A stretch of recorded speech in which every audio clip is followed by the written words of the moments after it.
Welcome back to yet another REACHLaw deep dive. Today we're diving into a really significant piece of EU regulation, the restriction on intentionally added microplastics under REACH. And specifically, we're looking at the latest reporting guidance from ECHA, which just came out in April 2025. Our aim here is really to unpack this, look at the scope, figure out who's affected, and clarify those new reporting expectations. It can seem quite complex. It really can. And this restriction, Entry 78 of Annex 17, it's more than just a small update. It's quite a fundamental shift for REACH. REACH traditionally focused so much on the chemical properties, the hazards of substances themselves, but Entry 78 is different. It directly targets physical particles, these synthetic polymer microparticles, or SSPMs, because of their environmental impact. It's about tackling pollution at the source, focusing on these tiny bits of plastic that are persistent, used everywhere, and tend to escape into the environment. That's a key point, the shift from purely chemical to physical particles. You mentioned it's horizontal legislation.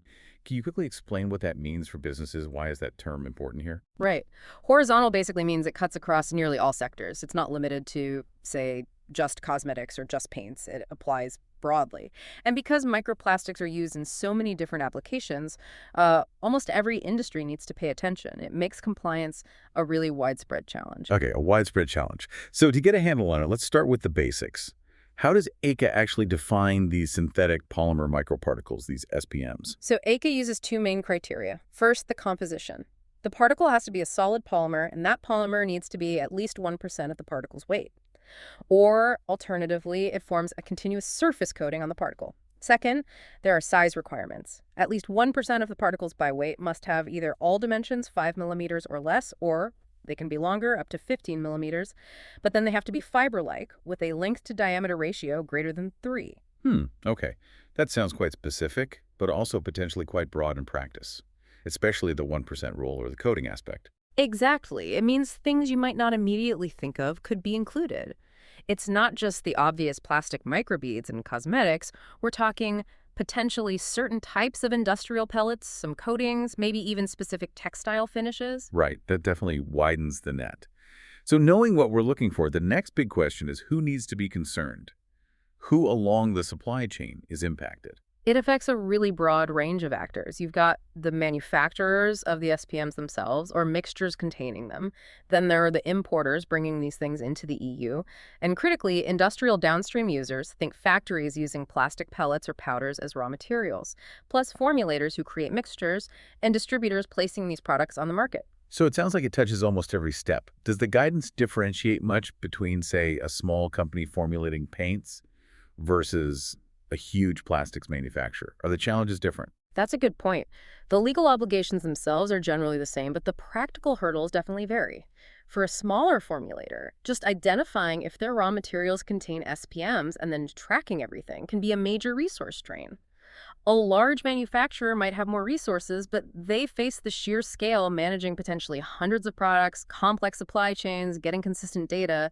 It's complex either way, just differently. Okay, let's focus on that reporting guidance from April 2025. What are the core requirements? What do companies actually need to do? This guidance outlines the annual reporting obligations. It applies to companies placing SPMs or products containing them onto the market where that use is permitted under a derogation.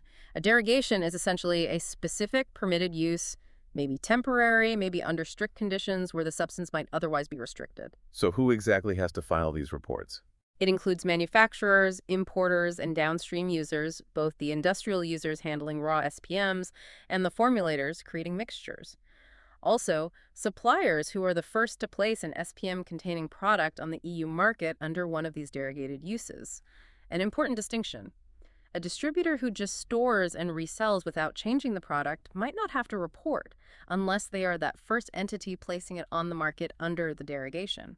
Formulators definitely have obligations if they make or import mixtures with microplastics. Got it. And what information do these reports need to contain? They need to classify the use based on categories ECHA provides, like is it granules for industry or for use in consumer cosmetics or professional paints? You also need to report the identity and properties of the polymer, the product type, and this is often the tricky part, annual emission estimates for each use. Plus, you need supporting info on how you're containing it or managing the risks. That emission estimate requires a really good understanding of how the product is used and where losses might occur. Estimating emissions sounds challenging. What about the deadlines for this reporting? There are staggered deadlines. By May 31st, 2026, manufacturers and industrial downstream users placing raw SPMs like pellets, flakes, powders need to submit their data for the 2025 calendar year. Then, by May 31st, 2027, everyone else who needs to report, like those placing formulated mixtures or finished products under derogations, must submit their data for the 2026 calendar year. Are there any ways out? Any exemptions? Yes, there are some specific exemptions. Polymers that are naturally occurring are out of scope. Also, polymers considered degradable according to the criteria in REACH Annex 15, and polymers that are highly soluble or those that don't contain carbon in their chemical backbone. Plus, there are specific sectoral exemptions, things like human and veterinary medicines, EU food additives, and in vitro diagnostic devices. Okay, but determining if you qualify for, say, the degradable exemption sounds like it could be complex. Does the guidance make that clear enough? That's where it can get tricky. Proving degradability under relevant environmental conditions isn't straightforward. It often requires quite specific testing and expert assessment. Companies really need to be careful not to misinterpret these requirements or assume they're exempt without solid evidence. There's definitely a risk of getting it wrong. So, stepping back, this isn't just about ticking a regulatory box, is it? Why is getting this right so crucial now? Absolutely not. This restriction reflects a major long-term policy direction in the EU. It's about reducing pollution, pushing for more sustainable products, and making supply chains more transparent.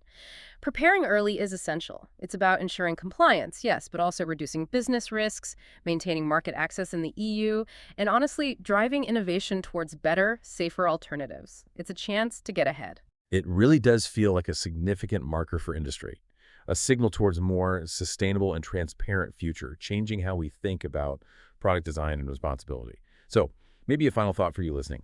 How could leaning into this regulation now, rather than just reacting, actually become a source of competitive advantage for your business in the coming years?